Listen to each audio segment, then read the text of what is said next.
खबर बलिया जनपद के फरसटार गांव से है, जहां फरसटार आबादी लगभग 15,000, 3 पूर्वे भी है। लगभग 6,000 से अधिक तक वोटर बड़ी आबादी का मालिक है। यह गांव आपको बता दें अपने कारनामे से हमेशा सुर्खियों में रहता है। अधिकारी सहित जनप्रतिनिधियों की नजर पर बना रहता है। यह गांव आपको बता दें एक बार फिर चर्चा में बना हुआ है। इस गांव के प्रधान पप्पू का चुनाव में फर्जी प्रमाण पत्र का प्रयोग करने की शिकायत पर जांच के बाद गांव में प्रधानी पद को शून्य कर दिया गया है, जिसके बाद गांव में फिर से चुनाव कराने का 6 अगस्त को वोट व 8 अगस्त को मतगणना कराने का आदेश जारी हुआ है।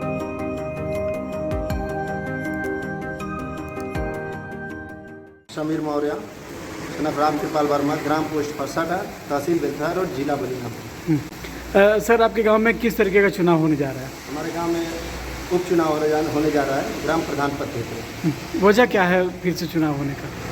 वजह है कि पिछली बार जो चुनाव हुआ था वो बैकवर्ड सीट से प्रशिमन जारी हुआ था, जिससे फर्जी जात प्रमाण पत्र लगा करके चुनाव लड़े थे और वो निरस्त और शून्य हो गया। जी, मेरी चुनावी मैदान में है। अच्छा, क्या एजेंडा है आपके, क्या मुद्दे हैं समाज के प्रति, जनता के प्रति, आपके गांव की जनता के प्रति?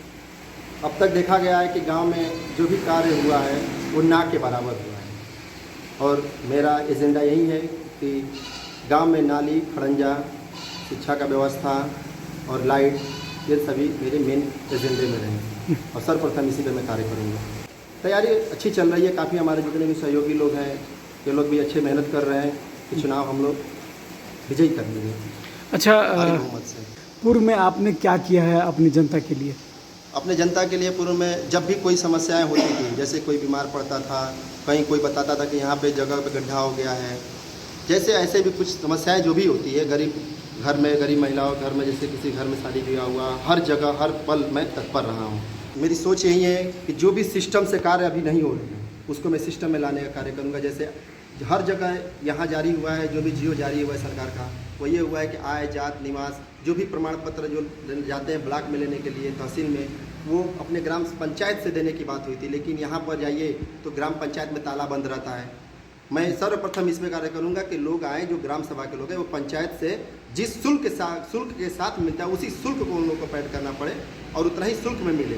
ये नहीं कि 30 रुपये की चीज़ को जो ले जा करके 200, 300, 250 जनसेवा पे दे रहे हैं, वो मैं रोकने का कार्य। सबसे बड़ी समस्या हमारे यहाँ खड़ंजा और नाली की। यहाँ पर देखा गया कि दलित बस्ती जो है, राजभर बस्ती जो है, यहाँ पर सबसे ज़्यादा दयनीय स्थिति है। आप जा करके वहाँ पे देख भी सकते हैं कि लोग वोट लेने तो आए हैं, लेकिन आ करके जीतने के बाद वहाँ धन्यवाद भी कहने नहीं गए हैं कि हाँ धन्यवाद, आप लोगों ने मुझे वोट दिया और आप लोगों के वोट से मैं बहुमूल्य विजय प्राप्त। ग्राम सभा फरसटार के जनता से मैं यही अपील करना चाहूँगा कि वो लोग हर प्रत्याशी को देखें और पिछले भी प्रत्याशी को जिनको वो लोग चुने थे उससे भी मेरा कंपेयर करें। मेरे कार्य को, जो मैंने पिछला कार्य किया बिना पद पर रहे, उस चीज़ को देख करके ये लोग वोट करें। मेरा नाम मनोज कुमार मौर्य है। मैं ग्राम फरसटार का निवासी हूँ और प्रधान पद का प्रत्याशी हूँ सर। आपके गांव में उपचुनाव प्रधानी का किस वजह से हो रहा है? ये माननीय उच्च न्यायालय द्वारा जो है अवैध घोषित किया गया था और इसलिए प्रधानी है सर। अच्छा, अवैध किस कारण? ओबीसी के प्रमाण पत्र को लेकर सर। तो अभी आप प्रधानी के चुनावी रणभूमि में हैं आप, क्या आप एजेंडा लेके जनता के बीच जा रहे हैं? सर, नाली, खड़ंजा, जल निकासी और कूड़ा जो है सबसे बड़ी समस्या है, उसको उचित स्थान देना है और उसका निस्तारण कराना है सर। सड़क और नाली जो है गरीब झुंगी बस्तियों में भी नहीं कंप्लीट है सर, बहुत परेशानी है। हरिजन बस्तियों में परेशानी है और जो भटोला है वहाँ बहुत बड़ी समस्या है सर। अभी जल जमा हुआ है, थोड़ी सी बारिश में भारी जल जमा हो रहा है। इससे पहले आपने समाज के लिए, अपने गांव के लिए क्या ऐसी सामाजिकता किया है या जनता के लिए सेवा किया है जिसके बदौलत आप चुनाव के बीच आए हैं? सर, पिछले 25 सालों में किसी अभिभावक को मैं कोई परेशानी नहीं होने दिया हूँ, चाहे फीस रहे चाहे नहीं। सभी अनाथ बच्चों की फीस मैंने माफ़ किया था, आज से 20 साल पहले स्कूल खोला था तो, और आज तक माफ़ है। और 3 बच्चों पे 1 फ्री देती ही है और सरकार द्वारा जो निर्धारित सीट होती है उस पर भी फ्री हम शिक्षा देते हैं सर। और किसी को फीस के वजह से नहीं निकालते अपने स्कूल से। सर, देखा जाए तो जो गांव का विकास है, अब तक कितना विकास हुआ है इस गाँव का? सर, 100% तो नहीं हुआ, लेकिन अभी 50% विकास होना बाकी है सर। कोई नया विकास का जो समस्या है वो तो भाई होगा ही होगा, कूड़े का प्रबंध होगा। और उसके बावजूद बच्चों के लिए भी बहुत कुछ करने के लिए हम एक फ्री शिक्षा चलाने के चक्कर में हैं, जो कि अलग से हम स्कूल टाइम के बाद जो है गरीब बच्चों को शिक्षित करेंगे सर। बिल्कुल नॉर्मल होकर सर, जनता के बीच ही रहेंगे, जिसकी जो समस्या होगी उसको सुनेंगे सर। मैं लोगों से कह रहा हूँ कि एक बार शिक्षित समाज को वोट दीजिए, ईमानदार प्रत्याशी को वोट दीजिए, जिसकी छवि साफ सुथरी रही हो उसको वोट दीजिए। जी, मैं राम आशीष चौहान, ग्राम पंचायत फरसाटार। सर, ये हमारे गांव में जो त्रिस्तरीय पंचायत चुनाव था 2021, इसमें बैकवर्ड जाति का आरक्षण आया था और इसमें सामान्य जाति के व्यक्ति ने गलत जात प्रमाण पत्र लगाकर और चुनाव लड़ा। दुर्भाग्यपूर्ण कि वो 64 वोट से विजयी हो गया और मैं रनर था। तो इस पे मुकदमा चला कास्ट स्क्रूटनी कमेटी में। वहाँ जिलाधिकारी ने उनके जात प्रमाण पत्र को अवैध घोषित किया।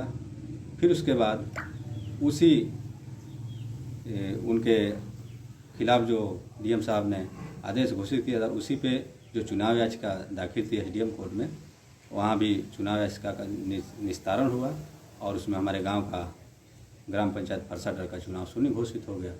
और उसके पश्चात हम लोग कई जगह एप्लीकेशन दिए, डीपीआरओ ऑफिस या पंचायती जो राज्य विभाग है उसमें, और जो चुनाव आयोग है उसमें। फिर उसके बाद चुनाव की तिथि घोषणा हुई। बड़ा खुशी की बात है कि जो हमारे ग्राम पंचायत है, यहाँ के लोग बहुत ही अच्छे हैं और यहाँ हर वर्ग के लोग हैं और हर वर्ग का लोग हमें सपोर्ट कर रहे हैं, क्योंकि ये लड़ाई हम बड़ी मजबूती से लड़े हैं, आज भी लड़ रहे हैं।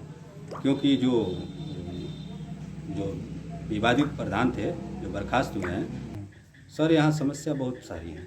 रोड का है, नाले का है, लाइट का है, लोगों की अपेक्षाओं पे खरे नहीं उतर रहे हैं लोग, उसका भी समस्या है। बहुत सारी समस्या हैं। कोई जो हर गांव में लोग खोजते हैं कि हाँ हमारा कोई अगुआ हो, अगुवाई हमारा करे, लेकिन यहाँ जब अभी तक कुछ ज़्यादातर प्रधान ऐसे हुए हैं कि लोगों के बीच में नहीं गए हैं, प्रधान बन के अपने मर्जी से ही काम किए हैं। तो समाज में आपने क्या काम किया है कि जनता आपको मौका दे, जिससे आप पे भरोसा करें? जी सर, ऐसा है कि ये जो कई छिटपुट हमने ना कुछ रहते हुए भी कुछ कार्य किए हैं, जिससे लोग हमारे पे प्रभावित हुए हैं हमारे कार्य से।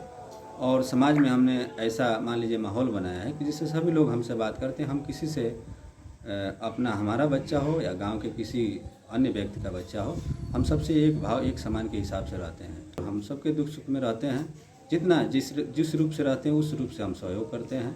इसलिए लोगों का जो हमारे प्रति प्यार है ये सराहनीय है और इसके लिए सारे ग्रामवासियों को मैं धन्यवाद देता हूँ। जी सर, नई सोच हम अपने मर्जी से उत्पन्न कोई नहीं करेंगे। जब हम जनता के अगर जीत के आते हैं, जनता हमें आशीर्वाद देती है, पूरी फरसाटार की सामान्य जनता अगर हमें आशीर्वाद देती है तो हम जनता के बीच में ही रहेंगे। वहीं से जो है हमारी सोच तैयार होगी, क्योंकि कमियां ग्राम में, पूरे ग्राम में है, ग्राम के हर क्षेत्र में कमियां हैं।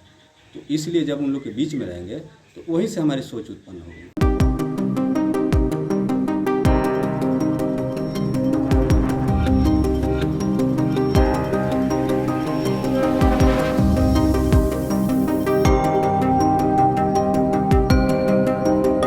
फिलहाल इस खबर में बस